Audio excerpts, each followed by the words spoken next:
Assalamualaikum warahmatullahi wabarakatuh. Perkenalkan, nama saya Muhammad Naufal Rifendin. Dan nama saya Ahmad Ali Taki. Di sini kami berdua akan menjelaskan tentang tauhid. Apa itu tauhid? Langsung saja kita lanjut ke pembahasannya. Baik, di sini saya akan menjelaskan tentang tauhid. Saya akan membahas 3 dalil pertama tentang tauhid dan akan dilanjutkan oleh teman saya.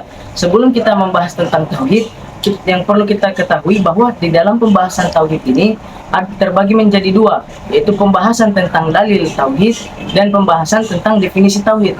Definisi tentang tauhid itu sendiri terbagi menjadi 2 lagi. Yang pertama, meyakini bahwa Allah itu tidak tersusun dari apapun atau Allah itu tidak murakkab.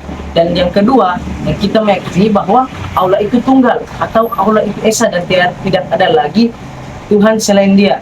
Langsung saja masuk ke dalam dalil. Dalil yang pertama yaitu meyakini bahwa Allah itu tidak tersusun. Karena apabila Allah tersusun atau Allah itu murakkab, berarti Allah membutuhkan sekutunya tersebut atau bagian-bagian tersebut. Apabila Allah membutuhkan bagian-bagiannya, berarti Allah murakkab dan Dia fakir. Apabila Dia fakir, berarti Dia bukan Tuhan, karena sifat Tuhan itu tidak fakir. Allah itu Maha Esa. Apabila Tuhan fakir, berarti Dia bukan Tuhan, karena Tuhan, seperti yang saya bilang tadi, bahwa Tuhan itu tunggal atau esa. Baik, di sini saya akan lanjutkan lagi dalil yang kedua, yaitu bahwa Tuhan itu tidak memiliki sekutu. Karena apabila Tuhan itu memiliki sekutu atau Dia memiliki bagian-bagian, maka melazimkan Dia memiliki sisi perbedaan dan persamaan. Saya mengambil contoh atau perumpamaan. Misalkan ada 2 Tuhan. Tuhan yang satu ini memiliki sifat yang tidak dimiliki oleh Tuhan yang satunya lagi. Akan tetapi Tuhan yang satunya ini tidak memiliki sifat yang Tuhan yang satu lagi. Maka dari itu melazimkannya bahwa akan memiliki sisi perbedaan dan persamaan. Apabila dia memiliki persamaan dan perbedaan, berarti dia murakkab dari sifat sisi kesempurnaan. Maka dari itu kesimpulan dari dalil kedua ini bahwa Tuhan itu esa.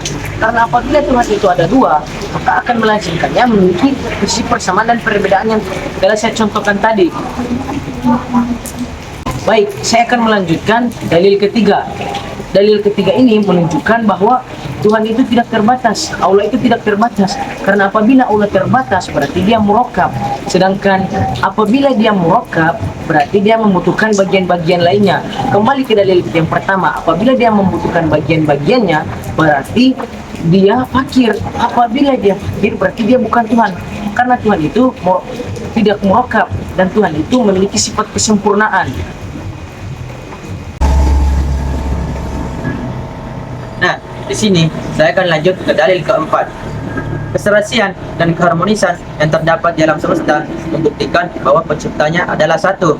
Keserasian dan keharmonisan yang diciptakan oleh Allah Subhanahu wa taala sudah terkandung dalam Al-Qur'an surah Al-Baqarah ayat 21 sampai ayat 22. Bismillahirrahmanirrahim.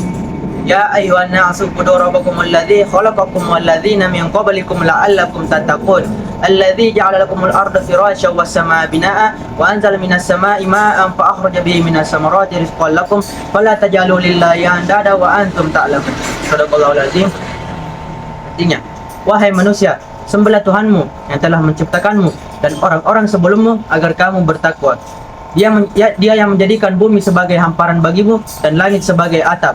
Dia yang menurunkan hujan dari langit ke bumi, dan dengan hujan itu Dia menumbuhkan berbagai jenis tumbuh-tumbuhan sebagai rezeki untukmu. Oleh karena itu, janganlah kamu membuat sekutu-sekutu baginya, padahal kamu mengetahui. Ayat di atas menjelaskan keserasian dan keharmonisan diciptakan oleh Allah Subhanahu wa taala. Allah yang menurunkan hujan dari langit ke bumi, dan dengan hujan itu Allah menumbuhkan berbagai jenis tumbuh-tumbuhan untuk dikonsumsi oleh semua makhluk hidup. Nah, dengan demikian, apabila kita menganggap ada Tuhan, pastilah kedua Tuhan tersebut memiliki persamaan dan perbedaan. Nah, ketika Tuhan memiliki perbedaan, maka bisa saja Tuhan tersebut berselisih karena adanya perbedaan pendapat tentang penciptaan sesuatu. Nah, apabila kedua Tuhan tersebut berselisih, maka dampaknya ialah kehancuran dan ketidakteraturan yang ada di alam semesta. Nah, lanjut dalil kelima. pencipta alam semesta tidak boleh lebih dari satu, karena apabila kita menganggap adanya dua Tuhan, maka kedua Tuhan tersebut harus memiliki perantara di antara keduanya agar bisa dianggap dua Tuhan. Nah, dengan adanya perantara di antara kedua Tuhan tersebut, maka perantara tersebut harus juga dijadikan Tuhan. Karena apa? Karena perantara tersebut bisa membedakan antara Tuhan yang A dan Tuhan yang B. Nah, dengan demikian kita sudah menganggap adanya tiga Tuhan. Nah, ketika kita sudah menganggap adanya tiga Tuhan, maka harus ada perantara lagi supaya bisa dikatakan tiga Tuhan. Nah, sekarang kita sudah mempercayai adanya lima Tuhan, dan begitu seterusnya sampai angka yang tak terhitung saking banyaknya. Nah, lanjut ke dalil terakhir. Bukti bahwa Tuhan itu adalah Esa ialah diutusnya satu rasul di satu zaman. Karena apabila adanya dua Tuhan, maka pastilah masing-masing Tuhan tersebut mengutus para rasulnya masing-masing. Ketika para rasul sudah mengajarkan ajaran dari Tuhannya masing-masing, maka pastilah kita melihat pengaruh perbedaan kekuasaan dan masing-masing sifat dari Tuhan tersebut. Nah, tapi seperti yang kita ketahui bahwa hanya ada satu rasul di satu zaman, dan semua itu hanya mengajarkan satu ajaran, yaitu ajaran Allah Subhanahu wa Ta'ala.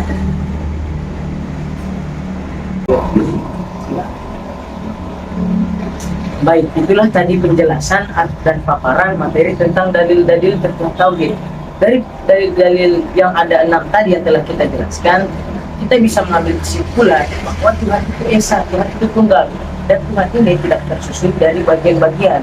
Dari penjelasan materi tadi, kita bisa meyakini bahwa Allah itu tunggal, Allah itu Esa, dan dia tidak tersusun dari bagian-bagian apapun. Dan salah satu bukti bahwa Allah itu tunggal, Allah itu Esa, dan tidak terdiri dari bagian-bagian, kita bisa mengambil dari Quran surah Al-Ikhlas ayat pertama yang berbunyi Bismillahirrahmanirrahim, Qul huwallahu ahad, katakanlah wahai Muhammad, dialah Allah yang Maha Esa. Nah, dari dalil itu sudah sangat jelas bahwa Allah itu Esa dan Allah itu tunggal. Dengan demikian, semoga penjelasan dan paparan materi yang kami sampaikan bisa menambah pengetahuan dan bermanfaat bagi teman-teman sekalian. Lebih dan kurangnya mohon dimaafkan, dan terima kasih telah menonton video ini sampai habis. Assalamualaikum Warahmatullahi wabarakatuh.